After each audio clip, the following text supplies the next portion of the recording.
Les damos la más cordial bienvenida a la Universidad Iberoamericana Ciudad de México. Para ofrecerle una estancia más agradable y segura en nuestras instalaciones, le pedimos seguir las siguientes indicaciones de seguridad. Actualmente nos encontramos en el auditorio José Sánchez Villaseñor. En este momento, visualice las rutas de evacuación señalizadas en las puertas de entrada del auditorio y por la salida de emergencia ubicada del lado derecho del estrado. Localice la ruta de salida más cercana que le pueda llevar hacia el punto de reunión establecido en el Jardín de los Lobos. En caso de emergencia, se activará la alarma de evacuación. Al escucharla, guarde la calma y siga la ruta de salida que localizó y que le llevará al punto de reunión establecido en el Jardín de los Lobos. No corra, no grite y no empuje. Siga las instrucciones de las brigadas de evacuación. En caso de sismo, se activará la alerta sísmica. Al escucharla, guarde la calma. Resguárdese en su lugar o en las zonas de menor riesgo que están debidamente señalizadas. Evite desplazarse mientras reciba el movimiento. Existen objetos que pueden lastimarle en caso de que caigan. Posterior al sismo, siga las indicaciones de las brigadas de evacuación. El día de hoy, no tenemos algún simulacro programado, por lo que, en caso de escuchar la alarma de evacuación o la alerta sísmica, siga las instrucciones de las brigadas de evacuación. Por su atención, muchas gracias. ¿Qué iban a hacer una prueba los... Buenos días, bienvenidos, bienvenidas a esta...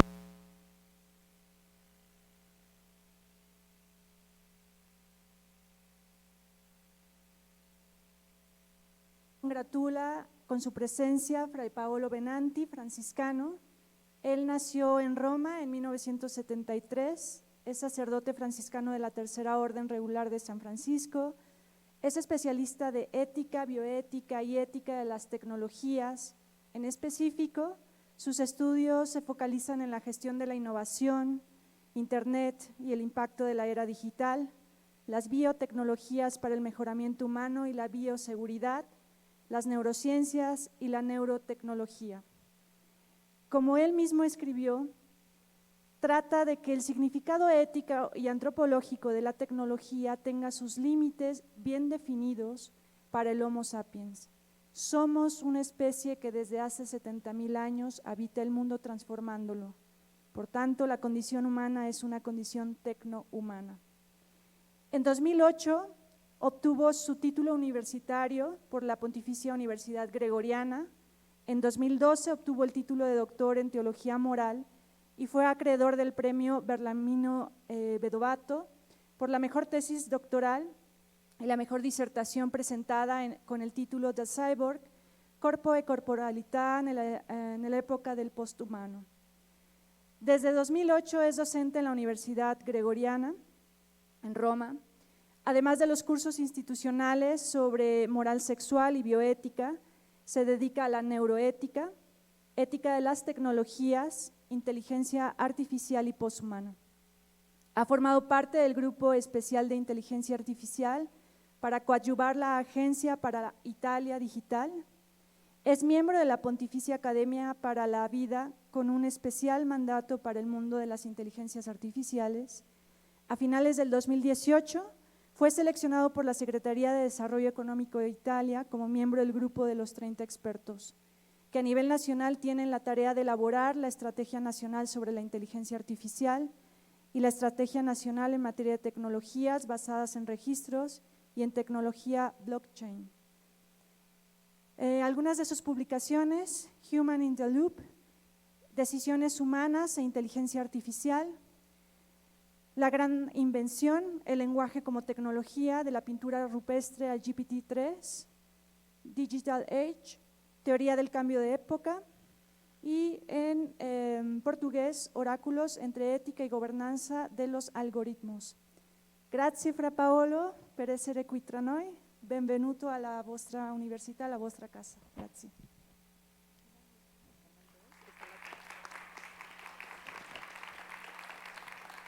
Solo un pequeño anuncio antes de darle la palabra a Fray Paolo. En el canal 2 se encuentra la traducción italiano-español. Gracias. Grazie e buongiorno a tutti, ben trovati. Temo che dopo una presentazione così bella non potrò che deludervi. Però detto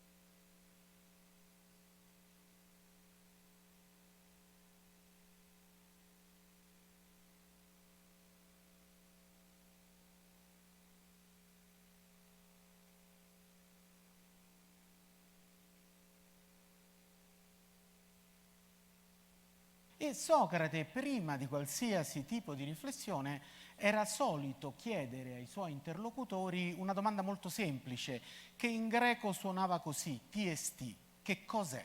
Ecco, per poter interrogarci e interrogare le intelligenze artificiali su qual è un uso etico di questi strumenti, dobbiamo prima chiederci di che cosa stiamo parlando. Ecco, semplificando un po' un discorso che è un po' più lungo, quello di cui dobbiamo essere coscienti è che le intelligenze artificiali partono...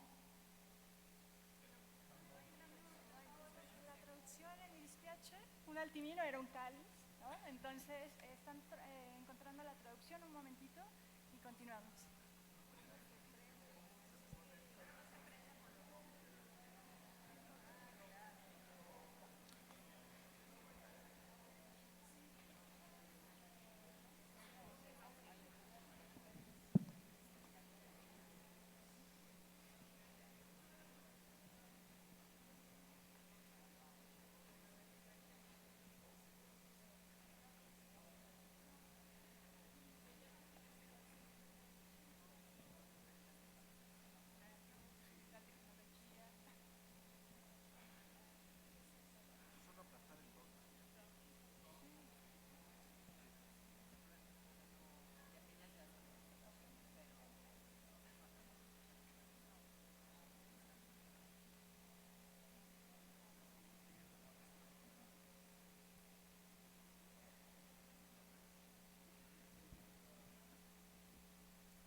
Non c'è?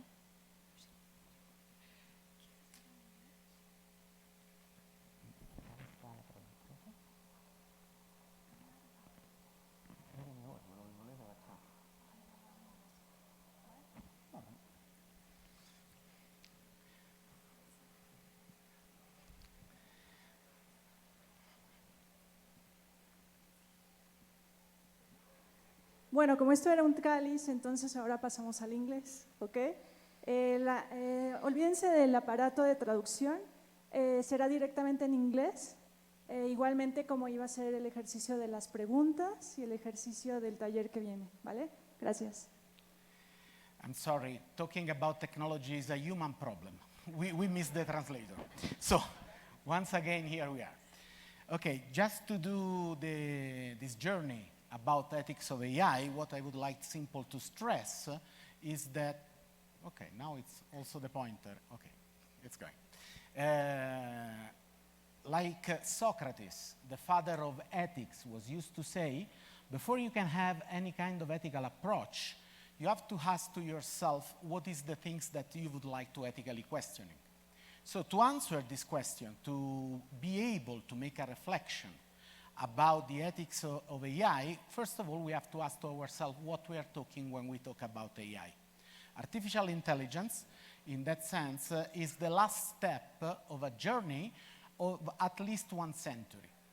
When we start to transform society and our relationship among us with the industrial revolution, everything happened with the starting of a process that is automation. The industrial revolution, especially in Europe, started when the machine was able to surrogate the muscle of the human beings. What you see is a picture of that time in which the huge machine that worked with steam power first, and then chemical powers, and then electrical powers, need really thin worker kits. Well, this first step of industrial revolution is the Pues este primer paso de la revolución industrial transforming society. A man that was born in 1768 in Paris has a kind of life much more similar to an ancient Roman than not someone that was born in the early 18th century. The transformation was huge, was general. But at one point, this kind of industrial revolution produced a changing in the way in which we make things, the industrialization, that simple move from the first step of industrialization made by machine that makes always the same things in series to a machine that was able in some way to be coded, to be programmed. It's not anymore the press, that simple press over a stone or over something else, but we have a computational engineering that was able to make a machine that was able to do multiple tasks. But the way in which we gained this new step in industrial revolution was with informatics. But that kind of digital revolution inside the industrialization happened with a really clear logical process. A programmer, an engineer, should define all the occurrences in which the machine finds itself and define what is the answer of the machine for that situation in a logical form in which if this, then that is the rising of the algorithm. Every time that you take something at a self-distribution machine, you put the coin inside, you choose a coffee, typical Italian example, and then you got a machine that, if the coin is inserted, put the glass under the machine, put the hot water, put the cafe, and then. Someone has to do, before the machine goes inside the operation, a defining of the environment and all the single function that the machine has to process. This kind of logical evolution was one step before of the last AI. When we talk about AI, we talk about a machine that in some way are not programmed like the before step of evolution. There is not someone that say, if this, then that. The machine is trained like a dog and simply react to the environment and to the change of the situation in a way that we can assimilate to an intelligent being. What you see is a really famous spot of a little teeny robot, a dog, that is able to navigate inside an uneven surface, adapt and react to the challenges of the environment, and be able to cooperate to the human beings. The really interesting things, probably we say something about that later, is that we are facing new kind of intelligence.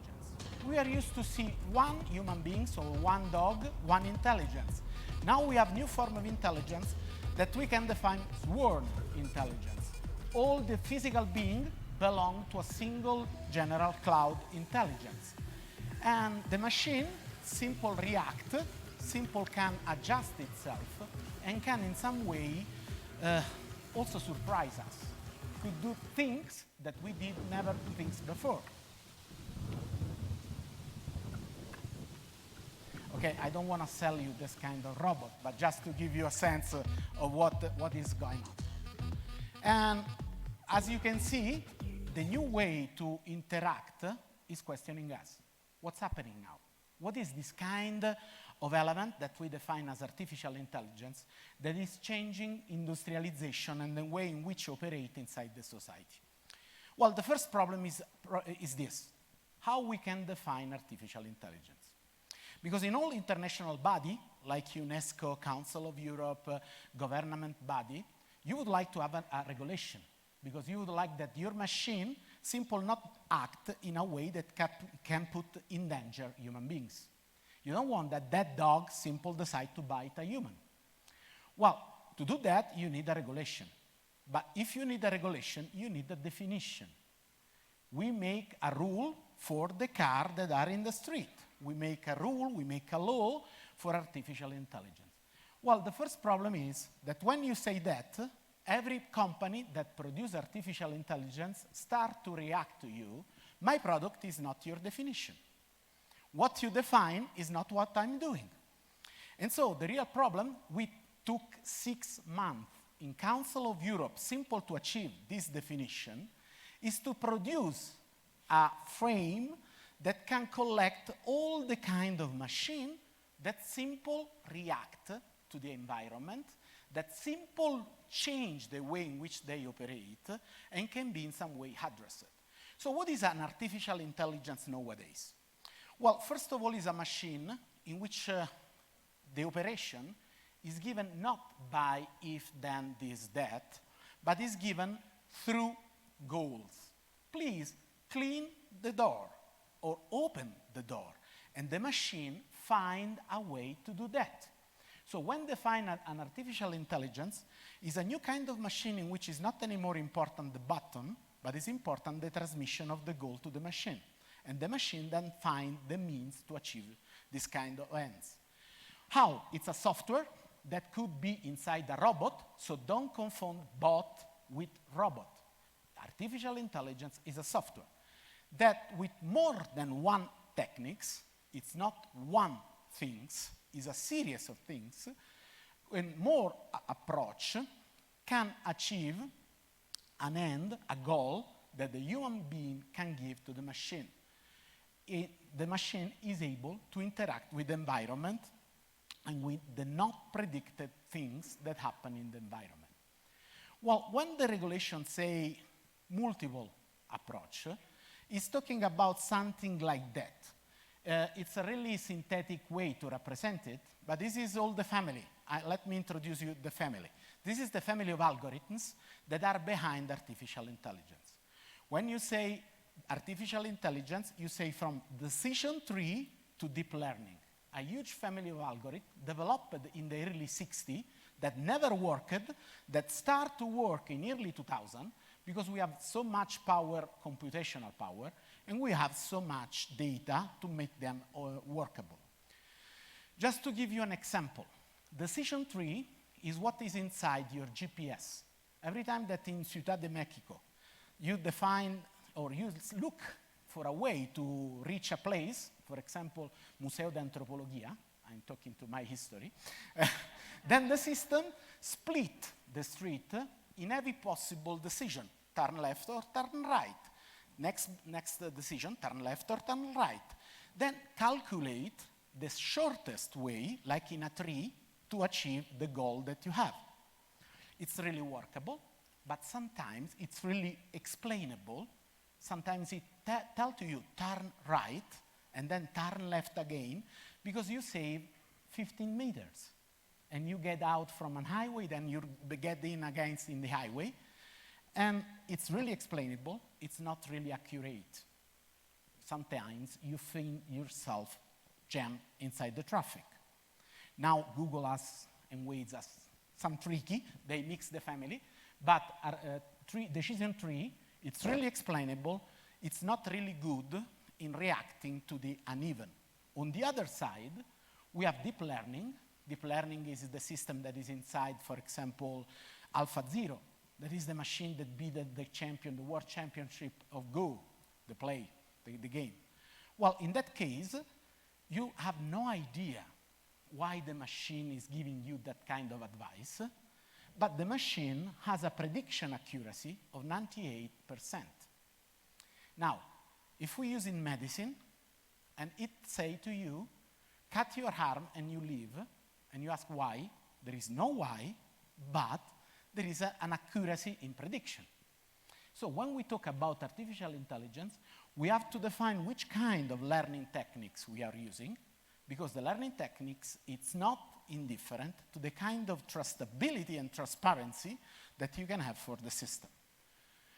Well, the last frontiers of this journey happened 2023, when we discover the large language model.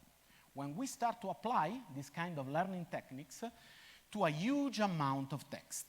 Probably when you're texting on your phone, the smartphone is able to suggest to you the next word that you are to use. I will do an example in Italian because it works well. I'm a friar, and a lot of time I have to make good wishes for the ordination of my friary. And I'm used to write diaconale, deacon ordination.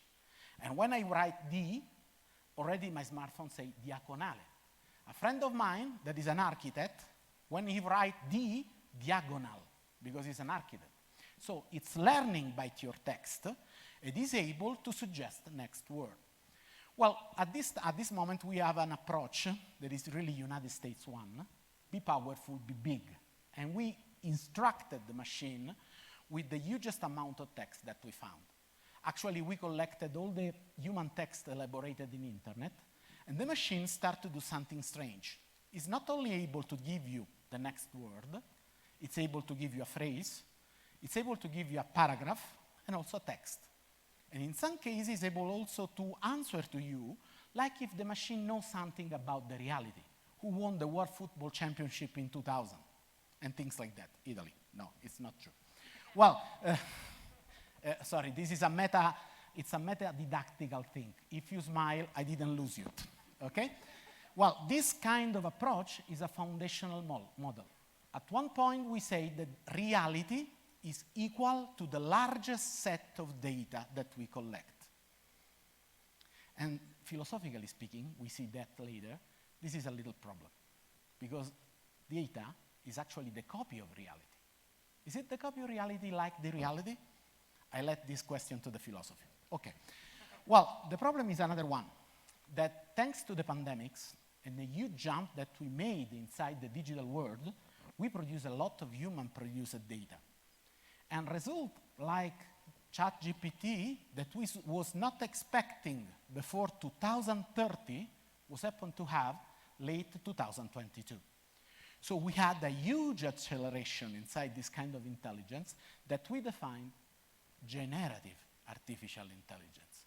So they are not used to work still or to make stuff in the kitchen. They are used to make text, images, and other creative tool that was used to be part of the human creativity. The first tool that probably you know is ChatGPT. The other one is Midjourney, that is able to produce photorealistic images. Well, why I use the Pope? Not because I'm so dressed. Because this kind of images that become viral, more than 100 million sharing in less than 3 hours on internet, was made by a non-professional one. Is a man that has as a clerical work in a store, that in few minutes asked to the machine to produce the Pope in a Balenciaga puffy, and we have the Balenciaga puffy with the Pope. So the ability to produce photorealistic images now is fighting with something that before was a skill that was given with professional studies inside university. Now everyone could be able to produce really pro effect. Well, but what is this use of this new kind of artificial intelligence? Well, if you go to the half of the last century, the use of computer was really strategical. The first computer, ENIAC, was made simple to calculate the amount of uranium that you have to shoot on uranium to have the nuke bomb. You see Oppenheimer, the last film, no? I could questioning you, is AI much more similar to Oppenheimer or to Barbie? Okay, that is another question. But, okay, you know, one of the producers of Oppenheimer, simple say that, of ENIAC computer, simple say that, ENIAC is wonderful. It can solve the partial differential equation of von Neumann, the equation that you need to solve to make the nuclear bomb, in 30 minutes. 28 to punch the paper card with data, 2 minutes for calculation. So the problem was the human beings. That is too slow to interact with the machine. And the first development of computer was simple to make the human beings able to operate much, much more faster with the machine. We invented the keyboard instead of paper card. Then, 1975, Microsoft invented DOS, Diskette Operative System. And we started to use computer with keyboard. 1985, mouse, and you have Windows. Early 2000, you have the finger and you have the touch. Now Microsoft was not so good, and you have Android or iPhone. Well, GPT is the new interface.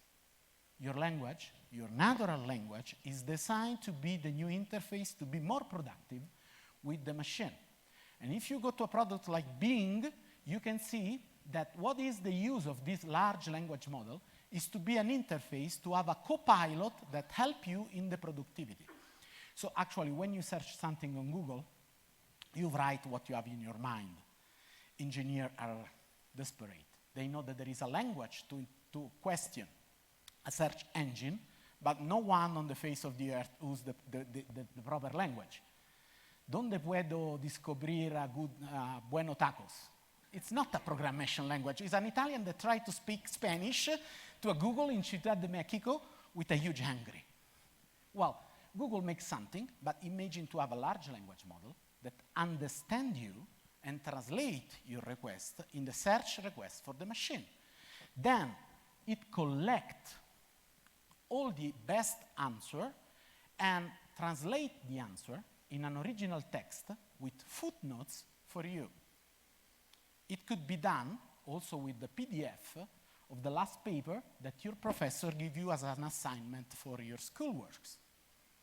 This kind of using of artificial intelligence is the using of a copilot. Well, point that we will go deeper in the ethical part. There is a huge difference between an autopilot and a copilot.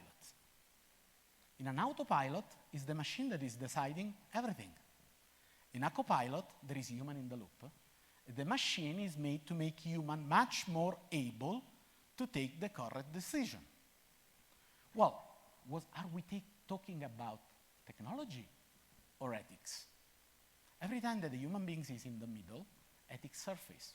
Well, ethics in the artificial intelligence is first of all questioning technology to help human beings to be the better kind of human beings that he could be. The most interesting things is that this kind of large language model could be fine-tuned on a special set of data. So imagine that you give all the books that are in the university library to a system that is GPT-driven. Well, GPT starts to answer only all the knowledge that are inside the library, not in all the other knowledge. It's wonderful. You can have all the judgment decision inside the country that are in some way questionable, like you do with a chatbot. Well, this is wonderful because what you need before to be able to understand a source of knowledge is an ancient art that we defined as education. Education was the thing that you need to be able to understand a source of knowledge. What you see is the best source of knowledge of California, cartography and geography, that now is questionable with GPT and data that before was able to be interpreted only by a professional could be able to be spoken to everyone with his own knowledge. So I'm not specialist in geography. I make my question in normal language, and I get the best results for that. This is the most revolutionary point that come out from this kind of large language model. Well, we made Socrates. What is it? This is AI. What is the ethics of AI? Now things become really interesting. To talk about ethics of technology, I need to make an example. I'm sorry, the example comes from United States. You are North America, actually. It's the bias of a European male, white, religious, so it's my bias. From far, everything looks near. Both examples come from my professor. I make my PhD in Washington, and so I have United States technology example because are the more clear that I studied when I made my PhD. If you go in New York, Manhattan, the skyline of Manhattan is made by a huge politician, and this huge politician is Robert Caro. When I start my PhD, my professor brings us to Manhattan. We are all excited. We go to Manhattan. And he brings us on a concrete bridge on a 6-lane highway. I would like to go to see something else. I saw an highway. And he has to us, what are you seeing? What are you seeing here? Can you imagine? We was 12 male. Everyone would like to be the smartest guy in the room. And we said everything. The only answer was asphalt and concrete. We was back to a public library, and inside the public library there was 12 copies of a 1,000-page book That was the life of these politicians. Robert Caro was the writers, and Robert Moses was the politicians. Well, the book is so prestigious that it's one of the best 100 non-fictional books in US market. We discover inside the book that these politicians, in the late 40s of the last century, has a real clear political ideology. Today is not anymore acceptable, I hope, but at that time was really accepted. The best part of the city has to be for the best part of population.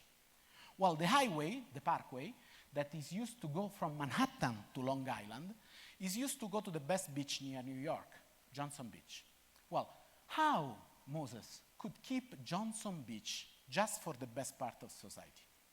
The first things that he did was to not build any public transportation system, not train, like the one that are building here. And the second thing was to build the bridge, the concrete bridge, 2 feet, 60 centimeters, lower than the standard. No buses can pass under that bridge.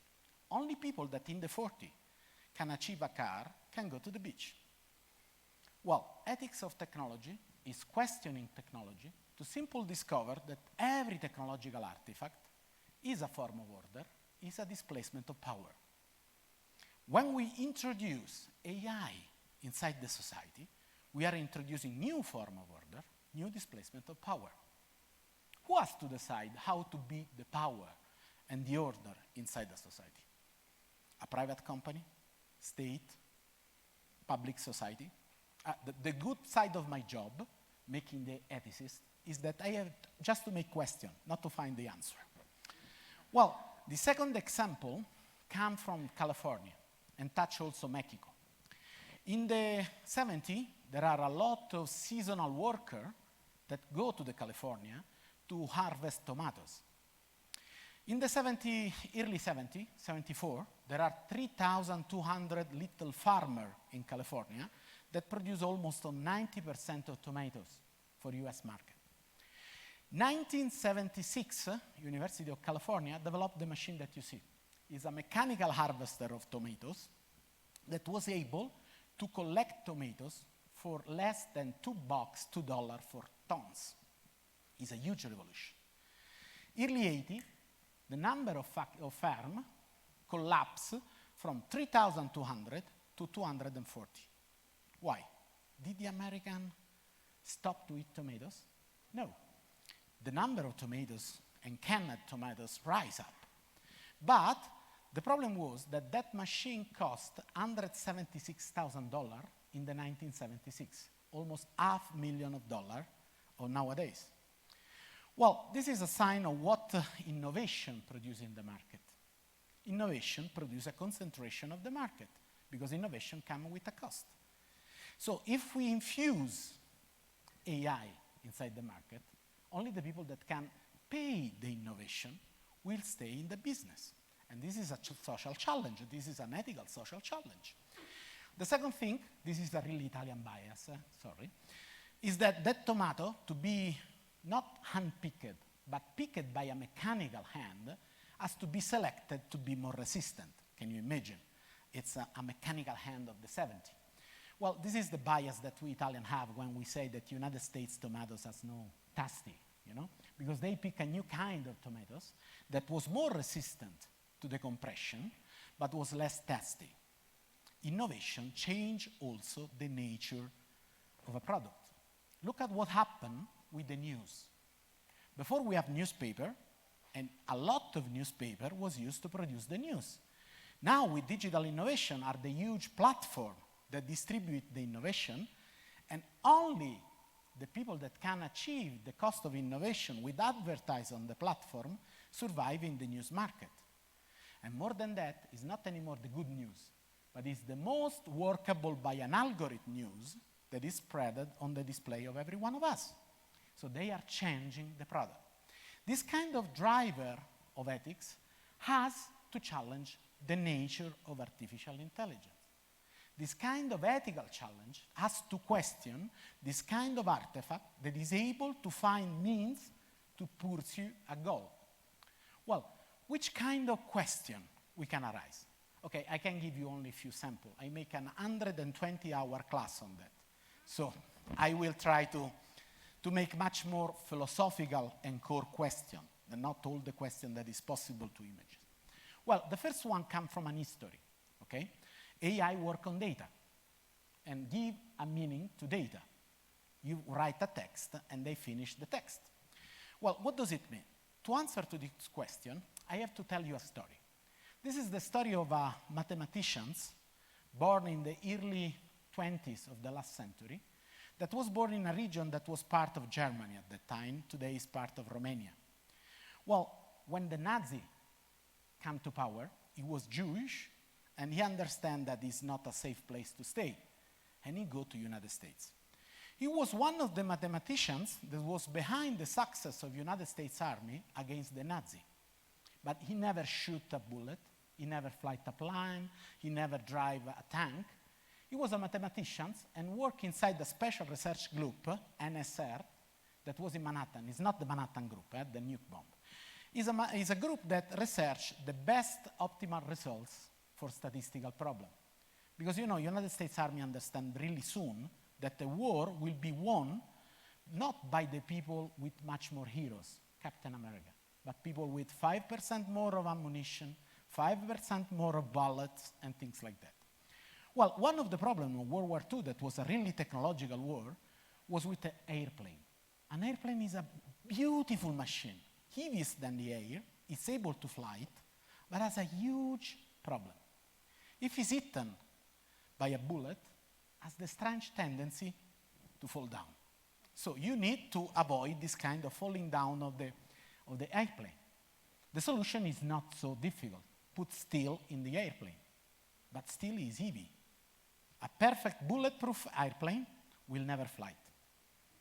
Where you put the steel in an airplane?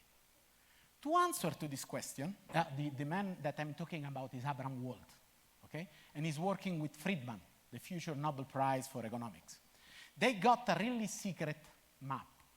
It's a statistical distribution of bullets on the airplane that come back from the mission in the front line. As you can see, it's uneven. What is the solution?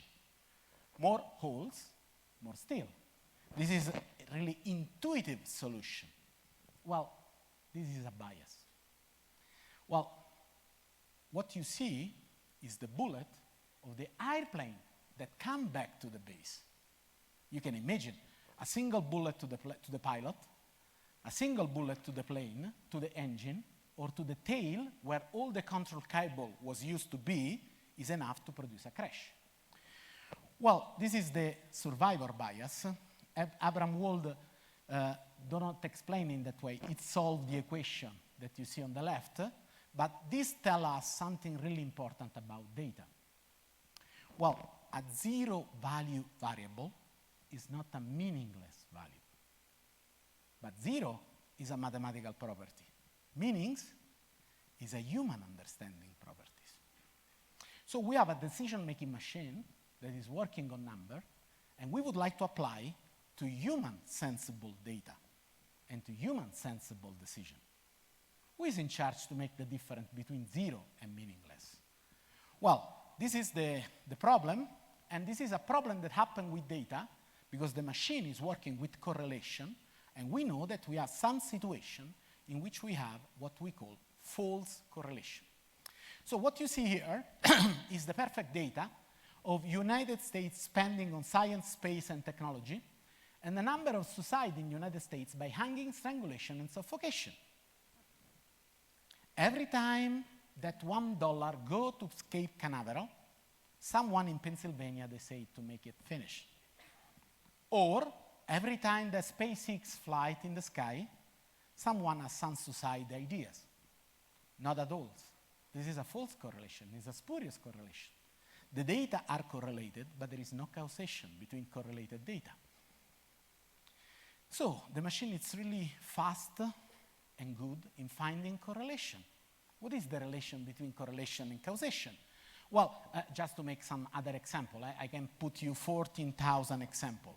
This is the number of Japanese passenger cars sold in the United States market. And you see the number of suicide in the United States by voluntary crashing motor vehicles against something on the street. Is a spurious correlation or there is a causation? Is it Nissan, unlucky brand? Is it Toyota, a suicidal brand? No, it's a spurious correlation. Well, the machine is fast, the machine is good, the machine is able to decide, the machine can cut the cost, can harvest a lot of tomato with a really few cost, but we would like to apply to medicine. We would like to apply to education. Are you a number or are you human beings? Well, we need guardrail. The core ethical point is that we need guardrail. The machine has to remain on the street that we decide to achieve that kind of goals. Ethics in artificial intelligence is define which kind of ethical guardrail we have to put in place to avoid that the machine turn in street that we don't want it to go. Just to be a little bit provocative, something more. I use a famous artificial intelligence, and I was really, nasty. They call me because I'm nasty, and I go. Well, I asked to the machine, how we can eliminate the cancer from the earth? I know very well, I was an engineer, that machine is working on the minimum of a function. So the machine is looking for the zero of the function. The machine told me, kill all the human beings. Zero do not mean meaningless. Well, the other ethical problem is that this kind of machine is a middle layer in the execution of process. And so like every middle layer in an execution of process is a huge layer of power. You can say, please, Roomba, clean the floor. But if Roomba decides to not clean the floor, you are not anymore able to clean the floor. In a so divided world in which the supplier of AI are 9 companies around the world, can we afford the idea of one that controls everyone? The geopolitical and social ethical question about this middle layering of society has to ping on us to find ethical shared solution. Well, the other problem is that the power of this machine is the power of prediction. If you put an artificial intelligence system on International Space Station, the artificial intelligence system is able to taste the uneven rotation inside the air compressor on the space station. Well, that became a power to predict when the compressor will break in 2 hours, 5 minutes, and 30 seconds. And for an astronaut, it's really important to be able to change the part before it becomes broke. Well, this is true, my dear engineers, when we apply artificial intelligence to a system that has no degree of freedom. A mechanical system is designed to work in that way and has no freedom. So the prediction works with this kind of data. What happens when we apply this kind of system to data produced from a strange machine based on carbon, human beings, that is used to be free? Well, the machine is not only able to predict what will happen, but is able to produce a behavior. Like, for example, the huge online platform know well, because when you go to look for a book, then there is a suggestion, and the suggestion is, probably you are interested too. This is not only predicting your interest, this is producing 12% more of selling. So this is something that ping on our freedom, and ping to our freedom in a way that is the nudging. The nudge theory is the idea to produce a choice behavioral system based on this kind of pinging of artificial intelligence. Ethically speaking, we have to questioning social freedom and all the freedom connected to the using of this kind of device. Well, sorry for the Greek. This is the first philosophical phrases that we found. It's come from Heraclitus. I go in English. The God that is in Delphi, do not shout, do not speak, it give a meaning. An oraculus is something that give a meaning to data. The God that is in your AI application is giving a meaning to data. Are we developing an oracular relationship to AI in which the classical epistemological question that we used to make to scientific things are changed in this new correlational approach that in which the answer is given for granted because it's given from the machine. This is another epistemological question that is behind the ethical questioning of technology. Once more, artificial intelligence is a particular form of technology. You know, usually in the human beings, we develop technology that we call special purpose technology. We have a need, I'm hungry. I develop a tool to make mice. Then the tool evolves, and I make new tools more powerful to make the same things. And then I make a drone and things like that. All the kind of technology that evolve make that kind of task better and faster. At one point inside the society, we develop a new kind of technology that is not used to make one task, but change the way in which we make all the tasks. It's a general purpose technology. It happened with electricity. Now everything works with electricity. Electricity is not used to do something, but change the way in which we do everything around us. What happened when we developed electricity? Well, on the left, you can see Samuel Insull, that was the man that distributed electrical power in the United States. He has a philosophical approach. Make it democratic. Lower the price, family will acquire electricity, and everything will work with electricity. On the right side, you see the first plan of Lenin to produce the communistization of Russia through the diffusion of electrical power. It was the Plan Goelro. So every time that you have a general purpose technology, there is no neutrality. The way in which you spread that kind of technology reflects a vision of the world. And now we have two big models: Western, United States model, and China model. Both are not neutral. Both are injecting a way to understand reality, society, and relationship among us. Ethically questioning technology means also questioning which kind of model, Weltanschauung, vision of the world, is behind this kind of things. Social impact of artificial intelligence. Well, everything that I told you about AI probably let you dream about AI, but we have a problem. Houston, we got a situation. You know, there is a strange paradox inside the AI.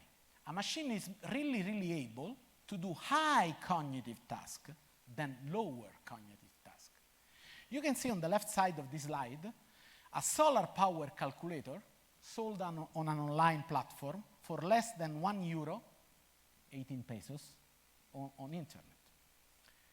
On the other side, a robotic arm to replace a human arm is sold at 120 million. Machine is cheap for higher tasks. A machine that can make the square root costs less than 18 pesos. A machine that can open a door costs 120 million. A young chico, a young boy, a 3-year-old can open the door. If you don't look at him, you go inside the street. To make a square root, he has to grow. So because there is this limitation on the machine, AI will be used to replace the best paid job that are on the left side, not the muscular one that are on the right side. The philosophical problem is that we think that intelligence is just in the brain, but the real study of our body is that neurons are in all the body. We are embodied, and so the intelligence is in all the body. So the machine that we made, it's all brain, no bodies. And that means that an accountant in a bank, a really good paid job, could be easily replaced. A deliverer of food, not. So which kind of job we will have tomorrow is the best paid job, are the one that we can automate and save money and cost on a company. Okay, this is what we are doing with AI. Sorry, no translation. Actually, the huge investment in the world are in large language model. The prevision from McKinsey are that large language model can produce 3.3 trillion in the next year. Sorry, 4 trillion. And the GDP of Great Britain is 3.3 billion.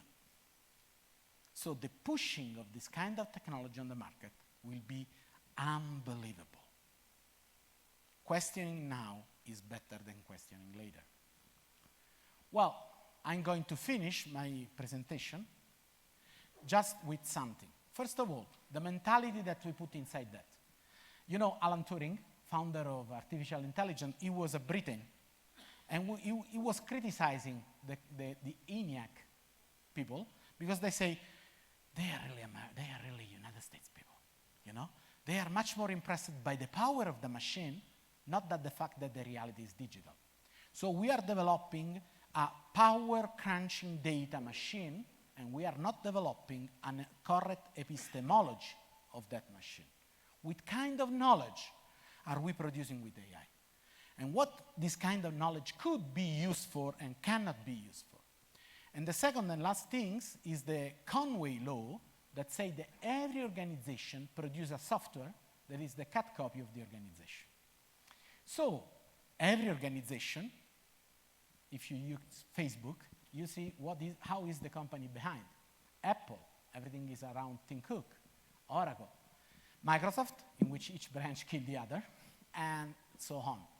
The problem is, and this is my last provocative slide for you, I was really impressed from that, you know? I'm Italian, and probably we make a lot of mistake with Americas, starting from Colombo. And now you have to say us, what was the mistake? Don't let us do again with digital world. Be ethical now. Thank you.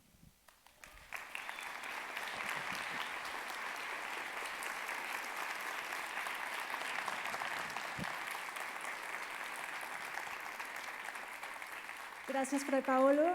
Doble aplauso por la iniciativa y también por el cambio de idioma inmediato. Gracias.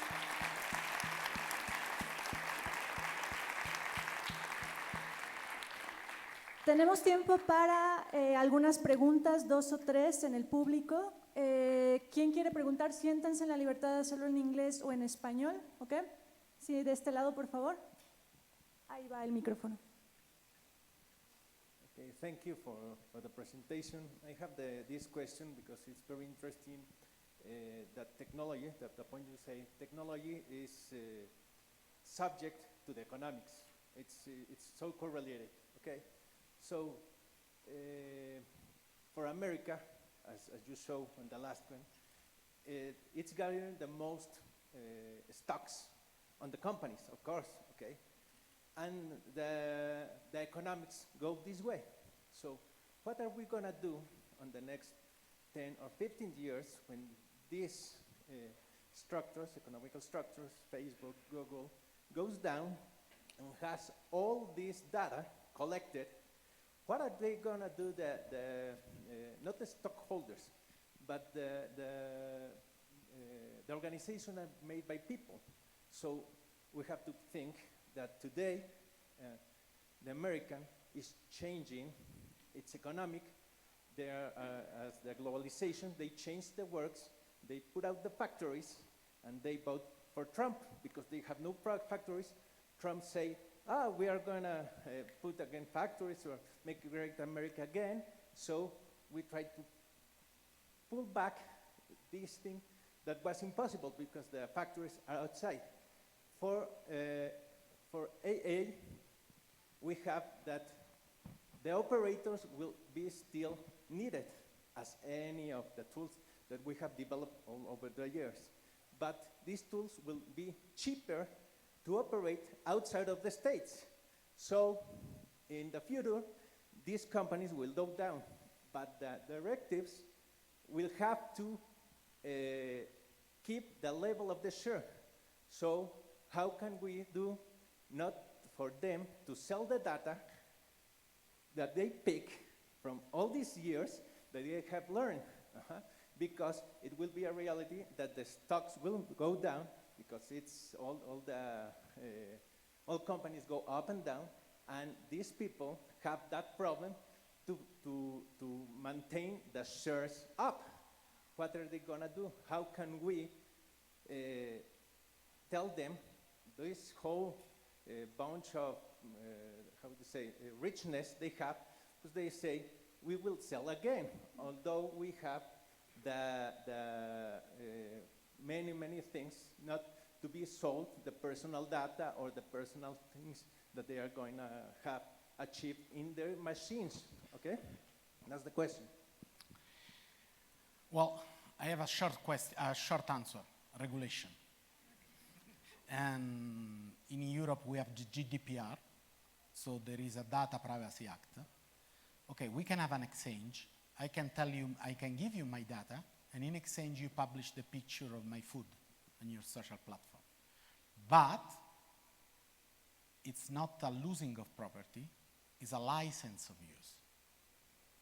So, and I'm really happy to do this discussion here inside the university, because it's inside the university in which you can produce a culture that can give form to a politics, to a regulation, and also to a protection, especially for the most weak inside society, young and elderly. So having this kind of discussion should produce a cultural shift in society that could be crystallized inside the regulation that give to the single user the power for his own right on his own data. Una pregunta más de este lado, por favor.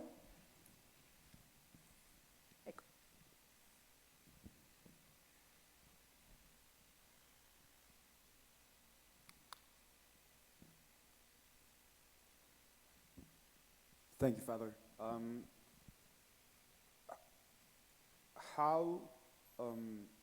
I mean, we live in a world that is not really Let's say complex. complex. Wealth is not really well distributed and stuff. The fact that some people think that AI, and especially generative like AI, could be able to run a whole country based on like properly distributing the wealth and kind of like cutting out corruption, like wouldn't you think that even though I understand like the problem of AI gonna make the world an unfair place for now, don't you think it could actually become a better thing in the future if we're able to stop human corruption and human error with like machines being more binary? Okay, let me be radical, okay? 70,000 years ago, when as a species, the first member of our species in a cave take a club stick, was it a tool to open coconut, or was it a weapon to open the school of someone else? Well, this is something that is radical with technology and human beings. It could be a tool or could be a weapon. Well, what we can do with Copilot, if it's used in a right political way, so with something that we are used to call rule of law, we can use to Copilot social interaction inside a range of behavior that are sociable, acceptable. So for example, corruption. What is corruption? Corruption is something that I pay, a bribe, to have an action that is not inside the Gaussian of accepted action. The machine is really good in picking out something that is out of normality, or can suggest solution to the user that is different from bribe. Sometimes I have the right to have something. I prefer to pay a bribe to obtain it because I don't know my rights. So there are a multiple series of use that can go in this direction. Try to have an example. There are places in the world in which it's really difficult to find a second-level doctor. You can have a general practitioner, but if you need an oculist, for example, an eye doctor, it's really difficult. Well, with the AI, a general practitioner can make a picture of your eyes and give you a diagnosis that is made with the help of someone else in another part of the world. So we could democratize the best of the health for a lot of rural part of the world in which it's really difficult to find a second-level doctor, and so on, and so on, and so on. But every tool that you can imagine, it can become a weapon.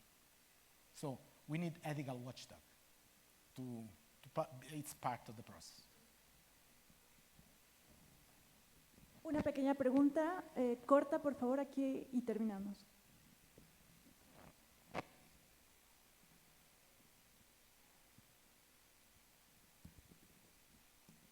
Thank you very much. I just wanted to ask, how do you think that AI will change the future of politics, or how politics are made? Oh, it's a really good question. It's connected to the nudge theory, you know? Well, we was used to have law, and the real problem that we have in the last century is the legitimation of the law. A democratic elected party in Germany, Nazi, make a law that say all the Jewish has to be killed. They make in a democratic way. Is that law good, valid, licit? Well, this is a huge discussion. The answer to that discussion is collected by a philosopher that is Rawls, that talk about the rule of law. Rule of law is the series of constraints that allow a democratic decision to be acceptable. They are 5, let me tell you 3. A law has to be knowledgeable.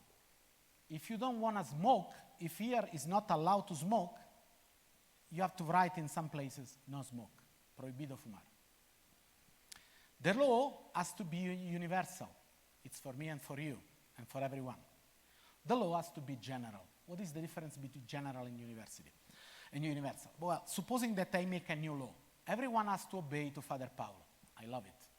But the subject is just myself. Everyone, it's universal, but I'm just the subject. With a constitutional system, the subject changes with the election. Well, if we produce an algorithm that can change the behavior of people, that is the core definition of a law. A law is an instrument to change behavior of people. Is the algorithmical law good for the rule of law? Are they knowledgeable? Well, the code is protected by the ownership. And so usually you don't see the code.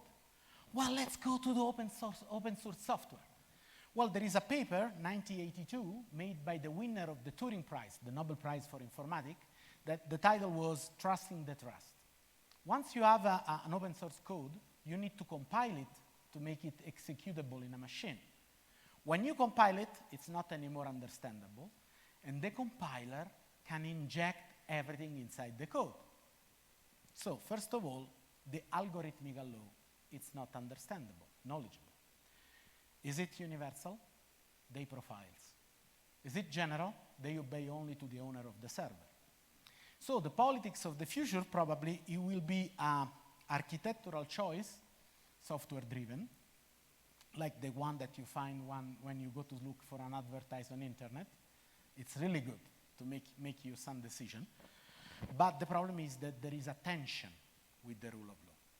So we need a new wave of young scholars that simply take the values of democracy that we pay with blood and questioning this kind of form of law and politics to make it democracy again. We need to domesticate AI in the democracy framework. Thank you very much. Gracias. Con esto terminamos. Tenemos 1 hora para tener un taller con Fray Paolo. Quienes estén inscritos en el taller.